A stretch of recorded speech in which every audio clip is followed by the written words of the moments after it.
बिस्मिल्लाहिर्रहमानिर्रहीम। अस्सलामुअलैकुम वरहमतुल्लाहि वबरकात। आज का हमारा जो टॉपिक है वो है डाइजेस्टिव सिस्टम। तो अभी जो पिक आपको नज़र आ रही है ये हमारी है डाइजेस्टिव ट्रैक्ट की, जिसको हम बोलते हैं एलिमेंट्री कैनाल। अब जिस पार्ट को मैं हाईलाइट करूँगा उसके बारे में आपको बताता जाऊँगा, आपने साथ साथ नोट करते रहना है। तो सबसे पहले जो जीआईटी होता है वो हम जानते हैं कि इसको बोलते हैं गैस्ट्रो इंटेस्टाइनल ट्रैक्ट। गैस्ट्रो से मुराद स्टोमक, इंटेस्टाइन से मुराद अंतड़ियाँ, और ट्रैक्ट मतलब रास्ता। तो अभी गैस्ट्रो इंटेस्टाइनल ट्रैक्ट को स्टार्ट करते हैं। तो गैस्ट्रो इंटेस्टाइनल ट्रैक्ट जो है वो स्टार्ट होता है from mouth to anus.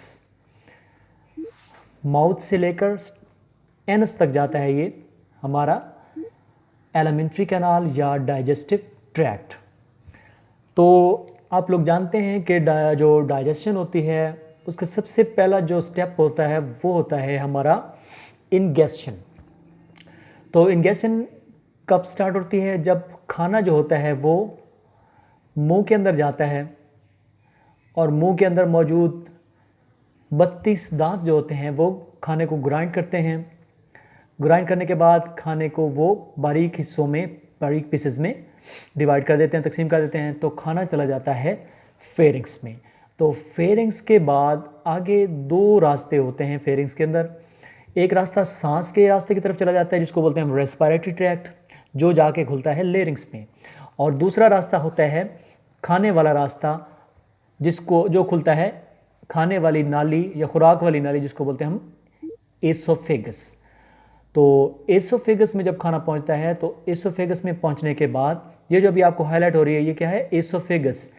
Oesophagus में पहुंचने के बाद खाना चला जाता है हमारे स्टोमक के अंदर। ये है स्टोमक। तो स्टोमक जो है इसके बारे में हम जानते हैं कि स्टोमक जो होता है ये जे शेप्ड ऑर्गन होता है, मस्कुलर बैग होता है, जिसमें क्या होता है भला? जे शेप ये ऑर्गन होता है। तो इसका जो 3 पार्ट होते हैं, सबसे ऊपर वाले हिस्से को बोलते हैं हम कार्डियक ओरिफाइस, उससे नीचे वाले हिस्से को बोलते हैं हम फंडस, उससे अगले हिस्से को बोलते हैं हम बॉडी, और लास्ट वाले हिस्से को बोलते हैं हम पाइलोरस या पाइलोरिक ओरिफाइस। तो इसका स्ट्रक्चर कुछ इस तरह से होता है कि ये इंसानों में जो होता है, ये जो स्टोमक होता है ये एसोफेगस के बिल्कुल नीचे और ड्यूडेनम के बिल्कुल बैक साइड पे होता है। ड्यूडेनम क्या होती है? हमारी first part of the small intestine का पहला हिस्सा। तो it is in the left upper part of the abdominal cavity. तो ये अपर एब्डोमिनल पार्ट की एब्डोमिनल कैविटी में वाक़ होता है। The top of the stomach lies against the diaphragm. जो डायाफ्राम होता है ये भी मैं दिखाता हूँ आपको। डायाफ्राम क्या होता है? ये होता है डायाफ्राम। जो अभी जो हाईलाइट हुआ है ये क्या है? डायाफ्राम। तो इसको बोलते हैं हम डायाफ्राम। जब हम पेट को हिस्सों में डिवाइड करते हैं तो सबसे ऊपर वाला पार्ट जो होता है उसको बोलते हैं हम डायाफ्राम। तो बात कर रहा था स्टोमक की। तो स्टोमक कहाँ पे वाक़ होता है? ये बिल्कुल डायाफ्राम के अंदर स्टार्ट होता है। उसके बाद क्या होता है कि इसके अंदर जो होता है वो क्या होता है? डबल विसरल पेरिटोनियम लेयर्स होती हैं, called greater omentum hang down from the greater curvature of the stomach. इसको छोड़ें, हम आगे चलते हैं, अगली बात करते हैं जो हमसे रिलेटेड है कि इन अडल्ट्स ह्यूमन में क्या होता है? Stomach has a relaxed near empty volume about 75 millilitres. जब ये रिलैक्स हालत में होता है तो ये 75 मिलीलीटर इसके अंदर कैपेसिटी होती है खाने को स्टोर करने की। Because it is a distensible organ. ये डिस्टेंस हो सकता है, फैल सकता है। Normally expands to hold about 1 litre of food.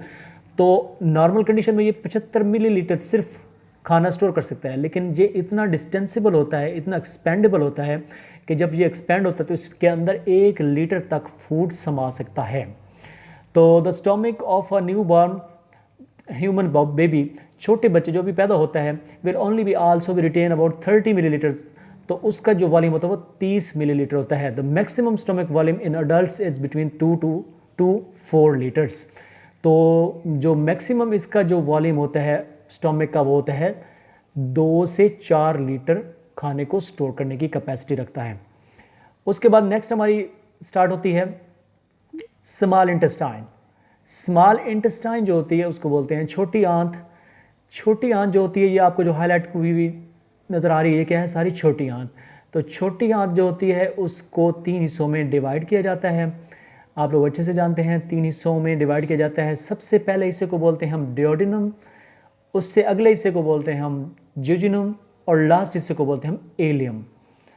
तो स्मॉल इंटेस्टाइन जो होती है इसका साइज जो होता है, देखिए the length of the small intestine can very greatly. तो इसकी लेंथ जो होती है वो वेरी करती है, मतलब मुख्तलिफ होती है, फ्रॉम एज शॉर्ट एज, कम से कम ये 2.75 मीटर होती है यानी 9 फीट, टू एज लॉन्ग, और ज़्यादा से ज़्यादा 10.49 मीटर यानी 34 फुट लंबी भी हो सकती है। Also depending upon the measuring techniques use, तो इसमें हम जो मेजरिंग टेक्निक्स यूज़ करते हैं उस पर भी डिपेंड करता है इसके साइज़ को। The typical length is a living person sorry, एक जिंदा आदमी में जिसकी जो टिपिकल लेंथ होती है वो 3 से 5 मीटर होती है। The length depends both on how tall the person is. Length जो होती है वो ज़्यादातर इस बात पे भी डिपेंड करती है कि कितना बंदा लंबा है। तो it is approximately 1.5 centimetre in diameter in newborn after 35 weeks. 35 week के बाद इसका डायमीटर जो न्यू बॉर्न में होता है वो होता है अप्रॉक्सीमेटली 1.5 सेंटीमीटर। तो ये थी स्मॉल इंटेस्टाइन जिसके 3 पार्ट्स होते हैं, ड्यूडेनम, ज्यूजिनम एंड एलियम। तो उसके बाद बात करते हैं लार्ज इंटेस्टाइन की।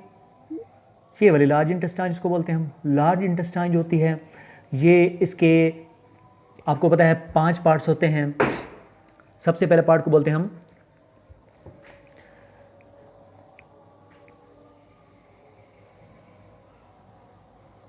लेकिन जितनी भी आपको नजर आ रही है ये है लार्ज इंटेस्टाइन।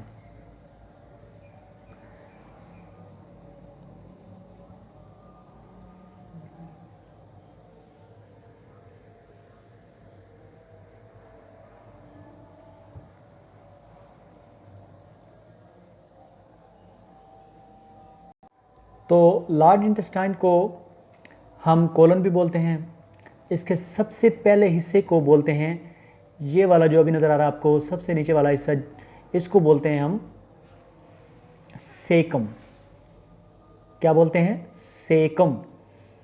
और उससे ऊपर जाता हुआ जो हिस्सा होता है उसको बोलते हैं हम असेंडिंग कोलन। उसके बाद ये जो आगे स्टोमिक के आगे से गुजर रहा है, बिल्कुल आगे ड्यूडेनम के आगे से गुजर रहा है, बिल्कुल ट्रांसवर्स, इसको बोलते हैं हम ट्रांसवर्स कोलन। जो नीचे आती हुई कोलन है इसको बोलते हैं हम डिसेंडिंग कोलन। यहाँ से जब ये मुड़ती है लास्ट पे इसको बोलते हैं सिग्माइड कोलन, और लास्ट वाले हिस्से को बोलते हैं हम रेक्टम। तो लार्ज इंटेस्टाइन जो होती है उसका स्ट्रक्चर कैसा होता है? The colon is the last part of the digestive system. ये लास्ट पार्ट होता है जो कि it extract water and salt from solid waste before they are eliminated from the body. तो ये जो सॉलिड वेस्ट होते हैं, फुजला होता है, उसमें से ये वाटर और साल्ट को एब्जॉर्ब करती है। बड़ी आंत का ये सबसे अहम और यूनिक फंक्शन होता है। तो इसके अंदर क्या होता है? About 1.5 litre or 45 ounces of water arrives in the colon each day. रोज़ाना तकरीबन 1.5 लीटर पानी या 45 औंस पानी बड़ी आंत में पहुंचता है। तो the length of the adult human male colon, तो बड़ी आंत जो एक अडल्ट मेल में है वो 65 इंचेस या 166 सेंटीमीटर होती है, जिसकी रेंज होती है 80 से लेकर 313 सेंटीमीटर ऑन एवरेज। एवरेज में क्या होता है? ये वाला 80 से 313 सेंटीमीटर लंबी होती है। फॉर फीमेल्स में ये 155 सेंटीमीटर होती है, यानी 80 से लेकर 214 सेंटीमीटर। तो ये थी लार्ज इंटेस्टाइन। तो लार्ज इंटेस्टाइन के ये था हमारा GIT गैस्ट्रोइंटेस्टाइनल ट्रैक्ट। अब इसमें कुछ सपोर्टिंग ऑर्गन्स हैं, कुछ एक्सेसरी ऑर्गन्स हैं जो GIT की हेल्प करते हैं। तो सबसे पहले है ये वाला हिस्सा जिसको मैंने अभी हाईलाइट किया है, इसको बोलते हैं हम लिवर।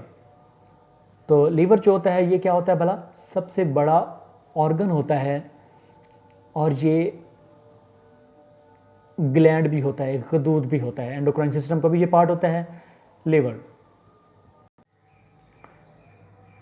अब ये देखिए लिवर की आपको डायग्राम नजर आ रही है। लिवर जो होता है इसके दो लोब्स होते हैं, राइट एंड लेफ्ट लोब। तो ये जो ग्रीन कलर में आपको एक ऑर्गन नजर आ रहा है इसको बोलते हैं गॉल ब्लैडर। तो यहाँ से देखें लेफ्ट हिपैटिक डक्ट, उसके बाद सिस्टिक डक्ट, उसके बाद ये राइट हिपैटिक डक्ट इस गॉल ब्लैडर से निकलती हैं, ओरिजिनेट होती हैं, जो कि लिवर की तरफ जाती हैं। लिवर में बनता है बाइल जो कि गॉल ब्लैडर में स्टोर हो जाता है।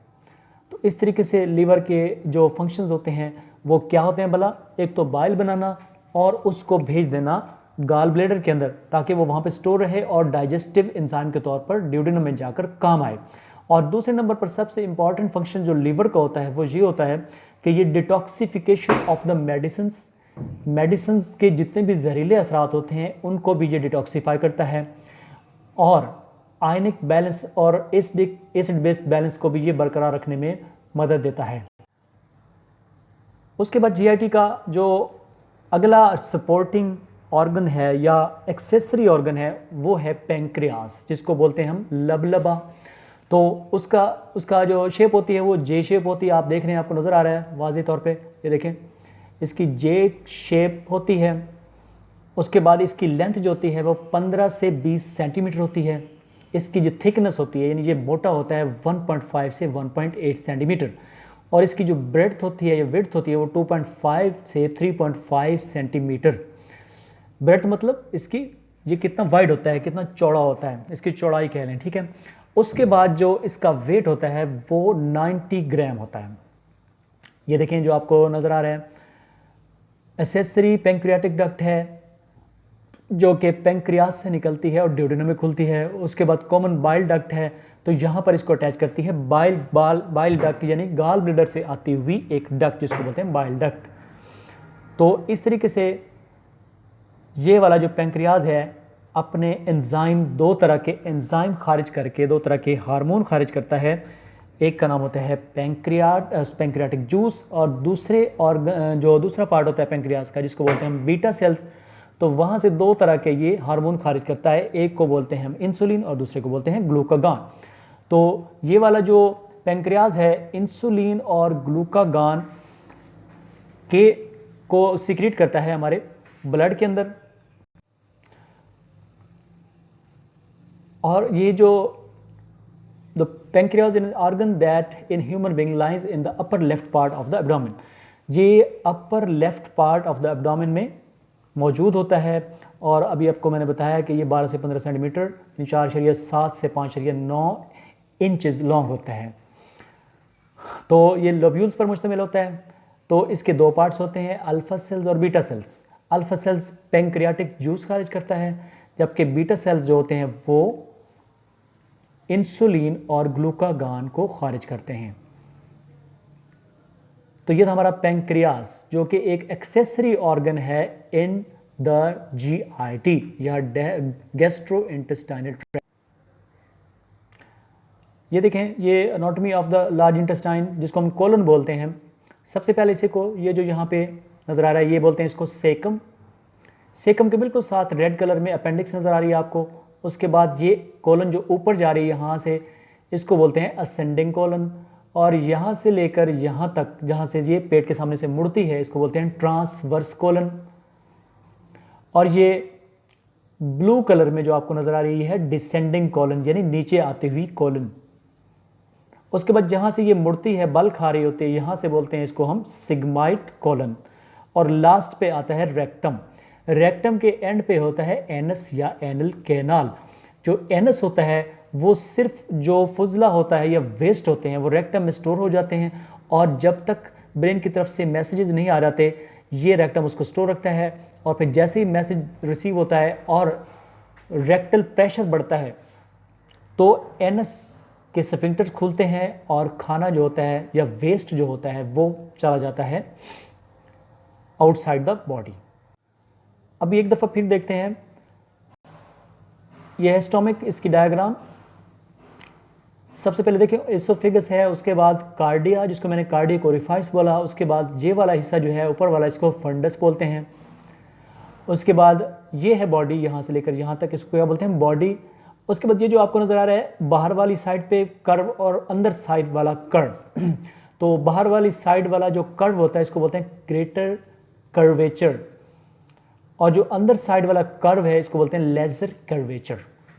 तो लास्ट पे ये देखें पाइलोरस है या पाइलोरिक ओरिफाइस, और उसके बाद ड्यूडेनम जो है इसके साथ अटैच हो जाती है, और खाना जो होता है वो स्टोमक से काइन की शक्ल में बाहर आता है और ड्यूडेनम में जाकर पहुंचता है। ये एक दफ़ा फिर आप देख रहे हैं कि जो स्टोमक की कैपेसिटी है वो अबाउट 900 ml है, और मैक्सिमम कैपेसिटी जो है इसका जो वॉल्यूम है वो 2000 to 4000 ml, यानी 2 लीटर से 4 लीटर तक ये खाने को स्टोर कर सकता है due to its expandable ability, इसके फैलने की खासियत की वजह से। अब हम यहाँ पे बात करते हैं स्मॉल इंटेस्टाइन की। स्मॉल इंटेस्टाइन का हम थोड़ा इंटरनल स्ट्रक्चर को डिस्कस करते हैं यहाँ पे। तो इसका जो इंटरनल डायामीटर होता है जिसके अंदर खाना फिर रहा होता है उसको बोलते हैं हम lumen of the small intestine. तो ल्यूमन में कुछ इस तरीके से विलाइज पाए जाते हैं। विलाइज ये देखें आपको नज़र आ रहे हैं विलाइज, ये वाले ये विलाई हैं, और ये क्या करते हैं खाने को सक करते हैं, और सक करने के बाद ये देखें ये कुछ माइक्रोविलाई हैं और कुछ हैं बड़े विलाई। तो कुछ इनके साथ जो माइक्रोविलाई के साथ कुछ सेल्स अटैच हैं जिनके अंदर ये मौजूद होते हैं उनको बोलते हैं हम एंटेरोसाइट्स। एंटेरोसाइट्स मतलब अंतड़ियों के सेल्स, एंटेरोसाइट्स। तो ये है स्मॉल इंटेस्टाइन का अंदरूनी मंजर जिसके अंदर विलाई मौजूद होते हैं। विलाई को बोलते हैं हम सक्कर ऑफ द न्यूट्रिएंट्स। जितने भी न्यूट्रिएंट्स खाने में मौजूद होते हैं वो इन विलाइज के ज़रिए से हमारे ब्लड के स्ट्रीम में पहुंचते हैं। तो इस तरीके से खाना जो होता है वो अपने बेसिक फॉर्म में, यानी प्रोटीन्स जो होते हैं वो अमाइनो एसिड्स में, कार्बोहाइड्रेट्स जो होते हैं मोनोसेक्राइड्स में, डाइसेक्राइड्स में और पॉलीसेक्राइड्स में कन्वर्ट होकर हमारे खून के अंदर शामिल होते हैं। तो अभी जो आपके सामने एक डायग्राम नज़र आ रही है ये है रेक्टम की। तो रेक्टम जो होता है ये मस्कुलर होता है, इसके अंदर फेसेस या फुजला या वेस्ट जो होता है वो स्टोर होता है। और इसके जो लेबल डायग्राम है उसमें देखिए सबसे बाहर जो नीले नीले डॉट्स से नज़र आ रहे हैं आपको, ये इनको बोलते हैं हम इंटरनल हेमोरॉइड टिश्यूज़, और जो बैरूनी तौर पर नज़र आ रहे हैं इनको बोलते हैं हम एक्सटर्नल हेमोरॉइड टिश्यूज़। उसके बाद इंटरनल एनल स्फिंक्टर्स हैं और एक्सटर्नल एनल स्फिंक्टर्स हैं। स्फिंक्टर मसल्स वो मसल्स होते हैं जो वेस्ट को बाहर आने जाने से रोकते हैं तब जब तक के ऊपर से दबाव ना बढ़ जाए या ब्रेन की तरफ से रिफ्लक्स मैसेज ना आप पहुंच जाए।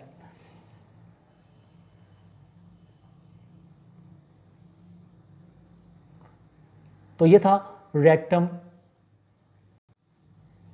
ये था हमारा डाइजेस्टिव ट्रैक्ट। सबसे पहले माउथ और नोज, उसके बाद एसोफेगस, उसके बाद स्टमक, स्टमक के बाद स्मॉल इंटेस्टाइन, स्मॉल इंटेस्टाइन के बाद लार्ज इंटेस्टाइन, उसके बाद ये वाली जो छोटी सी आपको पोर्शन नज़र आ रहा है लास्ट पे इसको बोलते हैं अपेंडिक्स।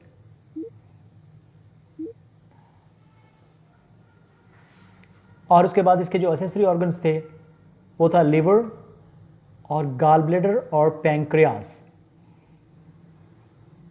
तो अभी मैं आपको यहाँ पे ये देखिए जो अभी आपको ये एक एनिमेशन शो हो रहा है, इसमें यानी खाना ये देखें सबसे ऊपर है कार्डिक ओरिफाइस, कार्डिक स्फिंक्टर से स्टोमक के ज़रिए से जो खाना आता है वो एसोफेगस के ज़रिए से वो स्टोमक में पहुँचता है, और वहाँ से कुछ ऐसे तरीके से ये ड्यूडेनम से फिर ज्यूजिनम, इलियम और फिर इलियोसेकल वॉल्व में पहुंचकर बड़ी आंत में पहुंचता है, और बड़ी आंत से रेक्टम और एनस में इस तरीके से वो वेस्ट की सूरत में खारिज हो जाता है।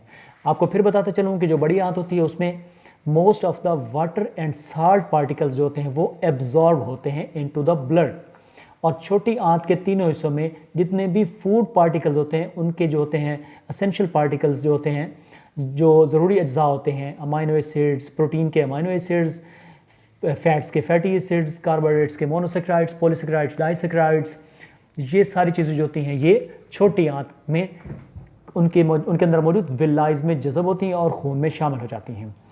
तो जबकि इस स्टोमक का जो काम है वो आपको पता है कि स्टोमक का जो काम है वो सिर्फ है डाइजेशन करना। इसके अंदर एंजाइम्स होते हैं जो कि खाने की तोड़ फोड़ करते हैं और खाने को एब्जॉर्बेबल पार्टिकल्स में कन्वर्ट कर देते हैं।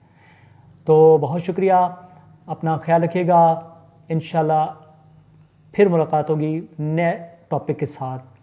तब तक के लिए अल्लाह हामी व नासिर।